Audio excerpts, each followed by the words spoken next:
Welcome to the Talkin VAWLS Network. My name is Boogie Bentley. Recruiting is so much different now than it used to be. Back in the day when you looked forward to February, National Signing Day, it was such a big deal, waiting to see who's going to make that decision, who's going to end up on Rocky Top. But now it's more about the summer, official visits over the summer. It's about commitments coming in July, August, before these kids go into their senior season of high school football. But we also know there's going to be some late commitments, guys that are going to go down to the wire. You're also looking for an opportunity to flip some guys, right? And particularly for Tennessee, you have success on the field of play that can translate into recruiting. And one of the positions they are looking to add is a running back. Right now, Tennessee in the class of 2025, they're ranked 8th according to the On3 industry rankings. And the only running back in the boat is 3-star running back Justin Baker out of Buford, Georgia. So they're looking to add another running back. And you can look at what Dylan Sampson is doing on the field of play. You're breaking a record that stood for almost 100 years. You're leading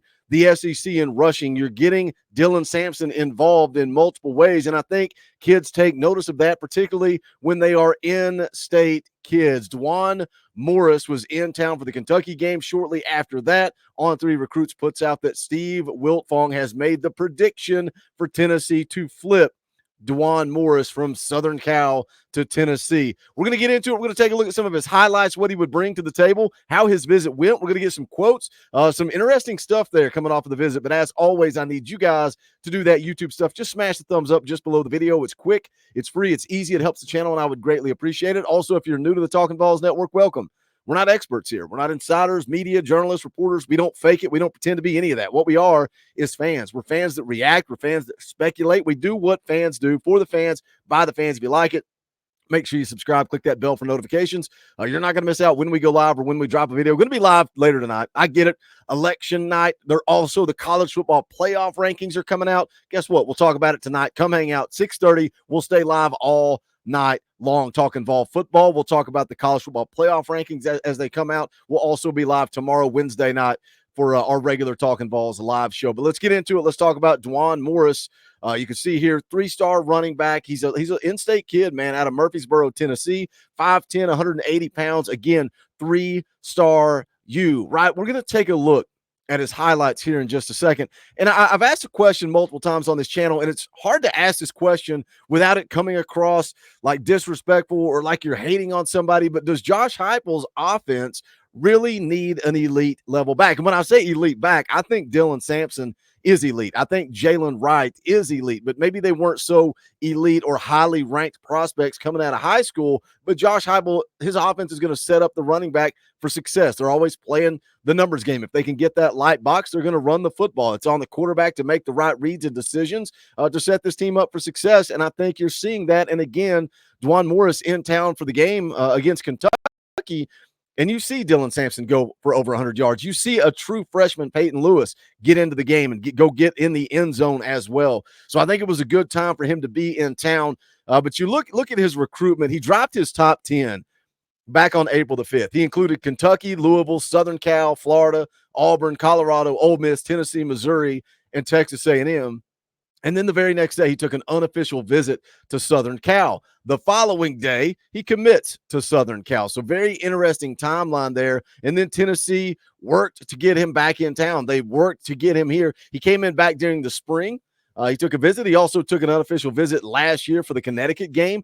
Vols were kind of late to the party there. They offered him while he was in town for that Connecticut game, but still a little late, particularly for an in-state kid. He did make it back in town unofficially in March for a spring practice, but then he committed to USC that next month. And then Tennessee started trying to work him to get him back in town over the course of the summer. And again, recruiting now is so much different. So many official visits that take place throughout the course of the summer. Never did happen. There was multiple times he said he was going to try to make it on campus. Never did. And again, you're talking about an in-state kid, a trip from Murfreesboro to Knoxville, but they never could get him on campus. But even through all that, man, even through all of that, there was a lot of talk of Daune Morris ultimately flipping. We're going to take a listen to some of his quotes. We're going to talk about some of his quotes, but I want to pull up his highlights and let you guys take a look at it, because this is something a lot of people talk about. A lot of people, when you're talking Daune Morris, they talk about how he's a 3-star, but he does not play like a 3-star. So we're going to pull up some of the tape and let you guys take a look at it. One of the things that stands out to me is his patience, and he's got good vision. Like, look at the cutback right there. He's patient to let his blocks set up, and then he has good vision to get through the hole, and then he's got enough speed to take it to the house once he gets through that hole. Now, I asked Coach Rice, and I asked Coach Jay, I said, would you guys be willing? Would you guys be so kind to not really break down film? Just give me a brief little scouting report on Daune Morris. Coach Rice did it immediately. Coach Jay left me on red. I'm still waiting. Still waiting on that scouting report from Coach Jay. We'll see how loyal he is to the channel. We'll see if he watches this video, makes it this deep into it. And if he does, I'm sure he will leave a brief little scouting report in the comment section below. But Coach Rice did his homework. This is what he had to say about Daune Morris. He said, super scat back, but can play all 3 downs. Says he has elite vision. You know what? This is the first time I'm reading this, and I'm proud of myself. Patting myself on the back for saying he has good vision.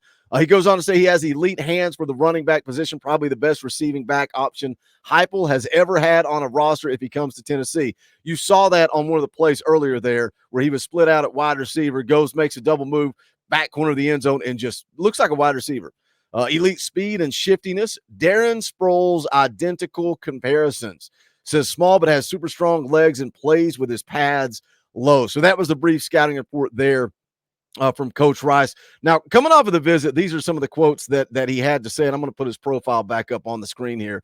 Coming off of the visit this past weekend against Kentucky, he said just being able to get back in this environment, being able to see the run game, just being able to see them as a whole and as a team, be able to play with that time of confidence in this type of league. He says just being Tennessee, being an in-state kid, they're going to continue to recruit me and continue to be hard on me. He said, so, I mean, I'm just going to be able to get down there and really just show what's capable at Tennessee and what they could do for me. Now, Matt Ray and Austin Price put out an update shortly after the game, said that he left the visit really impressed. Said he was really impressed that he saw a true freshman in Peyton Lewis get into the rotation. I think that's huge, right? And is that Josh Heupel playing chess while everybody else is playing checkers? We're all asking, why is Peyton Lewis in the game? But Deshaun Bishop got banged up. You give Peyton Lewis a full drive, and he leads you right down the field, and he gets it in the end zone. Matt Ray went on to say, really impressed that he saw the freshman, said he clicked with Darrell Sims and really likes a lot of the players on this team, one of which is Boo Carter. Now, Morris was born and raised in Chattanooga, so he's longtime friends with Boo Carter, and he was asked about that after the visit. Says Boo just continues to be a big brother to me and continues to recruit me how he's always been, so that's always good. He says, me being able to see one of my favorite players, I mean, my brother growing up, just competing together, working, being able to see him play today was great for me and just my inner body. He said it was real good just being able to see him play on the field again, not in high school, but in college at the big level. So that was real good, him being able to make some plays. So how much does that relationship with Boo Carter play into it? And also I saw a quote from him talking about his relationship with Ethan Utley, his relationship with George McIntyre. Again, just being an in-state kid. Now, Chad Simmons put out an update as well. Said Daune Morris committed to USC back in April. The Trojans fell to Washington Saturday night in Seattle to move their record to 4-5, while Morris was in Knoxville, seeing Tennessee knock off Kentucky to move to 7-1. Says Josh Heupel and the Vols are working to flip the in-state talent away from Lincoln Riley.